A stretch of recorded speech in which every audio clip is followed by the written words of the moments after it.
Chicken 65க்கு அடுத்தது கண்டிப்பாக இந்த காலிஃப்ளவர் தான் இடத்த பிடிக்கும்னு நினைக்கிறேன். இன்றைக்கி காலிஃப்ளவர் 65 எப்படி பண்ணலான்னு பார்க்கலாம். மீடியம் சைஸ் காலிஃப்ளவரை இந்த மாதிரி கட் பண்ணி எடுத்து வச்சுருக்கேன். இப்போ அதை பிளான்ச் பண்ணி எடுக்கிறதுக்காக கொஞ்சம் தண்ணி, உப்பு, மஞ்சள் பொடி தண்ணி நல்லா கொதிச்சதுக்கப்புறமா ஆஃப் பண்ணிவிட்டு காலிஃப்ளவர் சேர்த்து ஒரு 1 or 2 மினிட்ஸ் அப்படியே மூடி வச்சுருங்க. இப்போ ஒரு பவுலில் 2.5 ஸ்பூன் அளவுக்கு மைதா, 1 ஸ்பூன் அரிசி மாவு, 2 ஸ்பூன் அளவுக்கு கார்ன்ஃப்ளவர், கொஞ்சமாக காஷ்மீரி சில்லி பவுடர் சேர்த்துக்கோங்க கலருக்காக.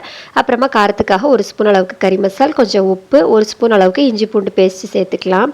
இப்போ இது கூட பார்த்தீங்கன்னா கொஞ்சமாக தண்ணி சேர்த்து மாவு இந்த அளவுக்கு பிசைஞ்சு எடுத்து வச்சுக்கோங்க. ரொம்ப தண்ணியாக இருந்துச்சு அப்படின்னாலும் கரெக்டாக வராது. இப்போ நம்ம க்ளீன் பண்ணி வச்சுருக்கிற காலிஃப்ளவரை உள்ளாடி சேர்த்து மிக்ஸ் பண்ணி எடுத்துக்கோங்க. உங்களுக்கு டைம் இருந்துச்சு அப்படின்னா கொஞ்சம் வெயிட் பண்ணி பொரிக்கலாம். அப்படி இல்லைன்னா அது உடனே பொரிச்சாலும் நல்லா தான் வரும். நான் எப்போவுமே கொஞ்சம் ஃப்ரிட்ஜில் ஒரு 5 to 10 மினிட்ஸ் வச்சுட்டு அப்புறமா பொரிப்பேன். ஏன்னா நல்லா சூடானதுக்கப்புறமா போட்டு நல்லா பொரிச்சு எடுத்தோம் அப்படின்னா சூப்பரான காலிஃப்ளவர் 65 ரெடி ஆயிரும்.